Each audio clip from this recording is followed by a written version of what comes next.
এখন কোথা থেকে আসছে? দুর্গানগর থেকে। কলকাতা দুর্গানগর। বাংলাদেশে বাড়ি করছে? বাংলাদেশে কেশবপুর থানায়। কেশবপুর থানা। কত বছর আগে এসেছিলেন? এই 2.5 বছর। 2.5 বছর? ও, এই ভোটার কার্ড আধার কার্ড না, কিছুই নেই। কোনো দালাল মারফত এসেছিল? হ্যাঁ হ্যাঁ, দালাল মারফত। কত টাকা দিতে হয়েছিল? ওই 10,000। 10,000 টাকা দিতে হয়েছিল। কোন বর্ডার দিয়ে পার হয়েছে? খুব একটা খেয়াল নেই। ওটা খেয়াল নেই না? আচ্ছা, এখন এই যে দেশে চলে যাচ্ছেন কেন, কারণটা? এই এসআর হচ্ছে এই জন্য। এসআইয়ের সাথে? আপনার নাম? আমার নাম আক্তারুল। আক্তারুল? আক্তারুল গাজী? আক্তারুল মন্ডল। মন্ডল? মন্ডল।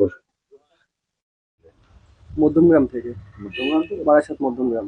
ও, কি কোনো কাজ করতেন নাকি? কিসে? এমনি লেবারই করতাম। লেবারি? কত বছর আগে এসেছিলেন? আমরা ছোটবেলা থেকেই বুঝতে শিখে এখানে। হ্যাঁ, তখন আপনাদের এখানেই জন্ম? শুধু আমার মা বাবা বাংলাদেশি। তো আমাদের এসআর এর সময় মা বাবা 2002 সালের আগের ডকুমেন্ট চাচ্ছিল। মা বাবা তো অশিক্ষিত, তখন ডকুমেন্টস অত খেয়াল করেনি। তো এখন আমাদের লোকাল থানা থেকে, নারায়ণপুর থানা থেকে বলছে যে ডকুমেন্টস না থাকলে থাকতে যাবে না। তার জন্য আমরা চলে এসেছি। আদি বাড়ি কোথায় বাংলাদেশ? মা বাবার আদি বাড়ি বাংলাদেশ, খুলনা জেলা। খুলনা যায়? সেখানে চলে যাচ্ছি। এখন সেখানে চলে যেতে হবে, আর কি করবো? আমরা তো ছোটবেলা থেকে এখানেই বড় হয়েছি। এখানে কার বাড়ি? মা বাবা ওখানে থাকে? মা বাবা এখানেই থাকে। ছোটবেলায় আমার মা বাবা এসেছিল 2001 সালে, না 2002 সালে এসেছিল।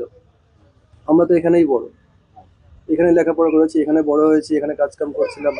এখন বলছে মা বাবার ডকুমেন্ট না হলে আমাদের থাকতে দেবে না। তার জন্য আমাদের চলে যেতে হচ্ছে। দেশের বাড়ি চলে যাচ্ছি? হ্যাঁ, দেশের বাড়ি চলে যাচ্ছি। আপনার নাম? আমার নাম হৃদয় মোল্লা। হ্যাঁ, হৃদয় মোল্লা। হৃদয় মোল্লা। হ্যাঁ।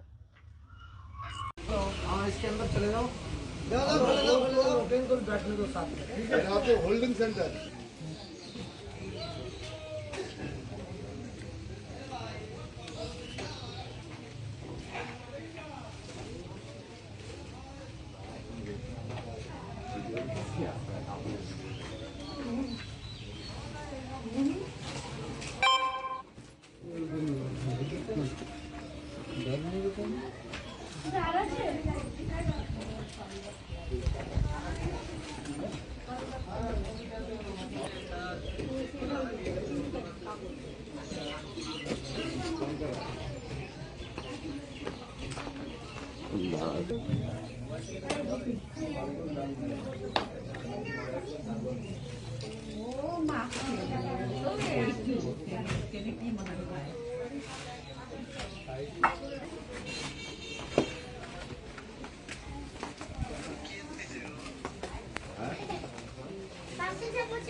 হ্যাঁ হ্যাঁ,